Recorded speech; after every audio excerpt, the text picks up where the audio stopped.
그러니까 이제 이재명 대표 인생 역정을 보고 많은 분들이 좋아하고 지지한다 이렇게 말씀하셨는데요. 노무현 대통령하고 비슷한 부분들이 굉장히 많잖아요.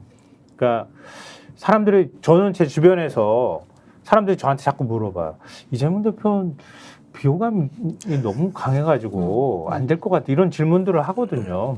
그리고 그러면은 이재명 대표가 어떤 부분들이 정말 자격이 있다고 생각해요? 아주 평범한 분들이 저한테 그렇게 질문을 하기도 하거든요. 그러니까 제가 그럴 때 노무현 대통령하고 주로 이제 비교를 합니다. 왜냐하면 노무현 대통령은 굉장히 조롱받았거든요. 처음 나와서 대선 후보 나왔을 때 얼마나 조롱받았습니까? 네. 오히려 민주당에서 안 된다고 했거든요. 지지율 떨어진다고 할 때. 그러니까 상고 출신이 뭘 해? 이런 식의 조롱을 받았어요.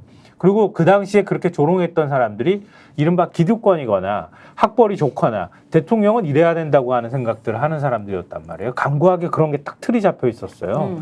근데 이재명 대표를 위태롭게 바라보거나 위험한 사람으로 생각하는 그 사람들의 사고에는 그게 들어가 있다고 저는 생각해요. 아니 뭐 학교도 제대로 나오기를 했어. 뭐 소년공으로 장애까지 입을 정도로 그렇게 험하게 살아온 사람 아니야? 그러니까 모두 다 할 수 있어, 저 사람은. 뭐 이런 식의 사고방식을 갖고 있는 것 같아요. 굉장히 위협적으로 받아들인 거예요. 근데 한동안은 사실 검찰이 그 어떤 그 수사나 이런 것들을 통해 가지고 이재명 대표가 완전 위축돼 있던 것도 사실이었거든요.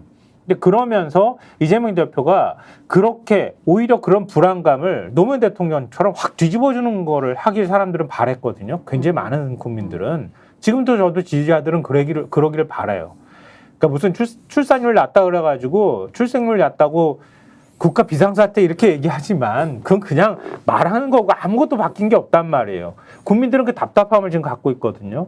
확 한번 패러다임을 바꿔주길 바라는 마음을 전 이재명 대표한테 투사하고 있다고 봐요. 네. 오늘 이 얘기로 계속 가면 안 되겠지만 네. 꼭 버텨야 될 얘기가 있어요. 네. 이 얘기로 계속 가도 돼요. 지금 네.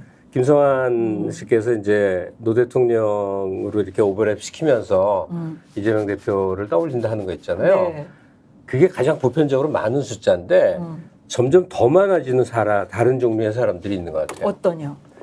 우리가 이제 기적적으로 성장한 나라에 이 얘기를 많이 하니까 다 지겨워하는 것 같은데 진짜 기적적인 경우예요. 네. 우리나라 같은 사례가 없어요.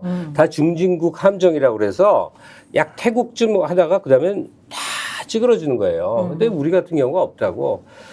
그걸 통해서 놀라운 도약에 대한 체험이 향수로 항상 남아 있어요. 그러니까 한국은 지금 모든 것에 절벽 앞에 놓여 있거든요. 근데 영웅설화가 한국에는 적용이 돼요. 네. 사실은 다수 대중의 피와 땀과 눈물이었겠지. 근데 그걸 김대중이라는 이름으로 또 다른 진영이겠지만 박정희라는 이름으로 한 시대를 이렇게 강 건너서 온 체험이 있어요. 근데 지금 2000년대 지금 이 시점에서 정말 앞이 안 보이듯이 모든 분야가 그리고 미래 전망이 캄캄한 상황인데 이재명이 또 다른 김대중이 될 수 있지 않을까? 네. 그러니까 이 시대의 모든 문제를 아울러서 다음 단계로 건너가는 그런 난세의 영웅 같은 모습을 갖고 있지 않을까? 이런 기대감을 갖는 사람들도 많습니다. 솔직히 네. 저도 그 중에 하나입니다.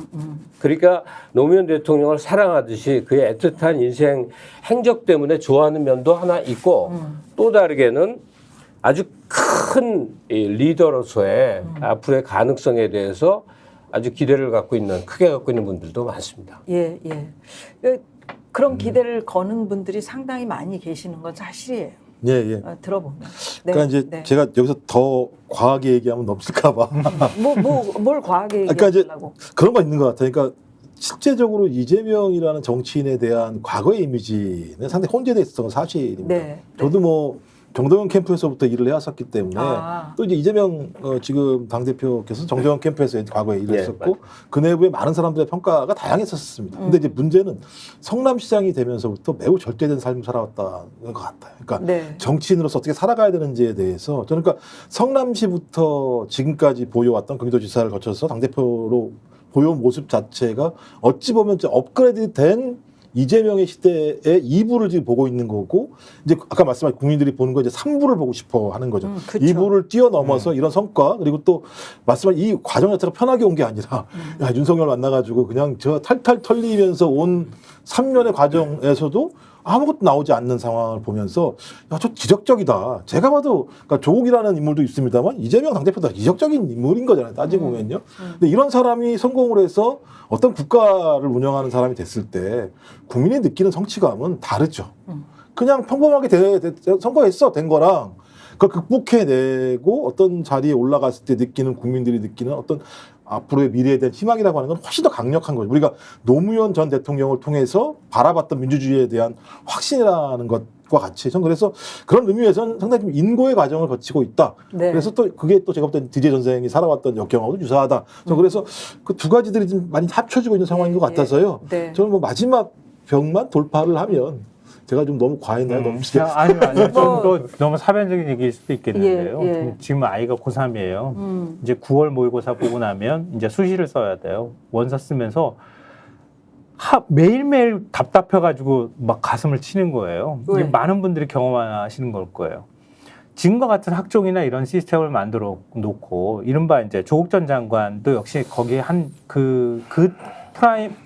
프레임의 그 시절에 있었던 일들 때문에 지금 이제 이런 일들을 당하지만 그걸 설계한 게 이주호란 말이에요. 이주호 교육부 장관이에요. 돌고 돌아가지고 또 이주호가 왔어요. 왔는데 의대 증원한다고 1,500명 증원이라고 얘기를 해놓고 그리고 이주호가 다시 와가지고 무전공을 만들겠다 그래서 지금 대학별로 정부 지원금 주는 거 가지고 30%씩 자율학부를 자율전공 학부를 만든다 그래가지고 아무 학과를 정하지 않은 학생들을 한 30% 막 뽑겠다고 지금 난리를 쳐놨어요. 대치동에 아무리 유명한 쪽집게라 하더라도 이번엔 다 예상 못한다고 얘기하고 있는 상황이에요. 그러면서 제가 무슨 생각을 하냐면 저는 사실은 그런 거를 시키고 싶지 않아서 진짜 아무것도 안 하고 있다가 애가 이렇게 뭔가를 선택하는 단계에 딱 오고 나니까 막막한 생각이 드는 거예요. 이 시스템 안에다 애를 막 우겨넣는 느낌이 막 들더라고요. 근데 그러면서 야 이거는 교육제도를 이렇게 다 흐트러놓고 망쳐놓으면 이거 바꾸지도 못하는 거를 어떤 방식으로든 근본적으로 정말 국립대를 다 통합을 하든 뭘 하든 진짜 독일처럼 등록금을 다 그냥 국립대는 공짜로 다 해버리든가 이렇게 패러다임을 바꾸지 않으면 하나도 바뀌지 않겠구나. 우리 사회가 여기서 한치도 못 나가겠구나. 이 생각을 너무 절감해서. 지금 말씀하신 교육 문제 여기 해법이 있습니다. 남북관계 해법이 있습니다. 아하. 노동 문제를 포함한 사회 문제 해법이 있습니다. 뭡니까 해법? 있는데 못하는 거야. 그래서 지금 노무현과 그 김대중을 합친 모습만까지만 그렸죠. 누가 못해? 그러니까 다 어려운 거죠. 여러 어떤 권력을 가져도 하기 힘든 거죠.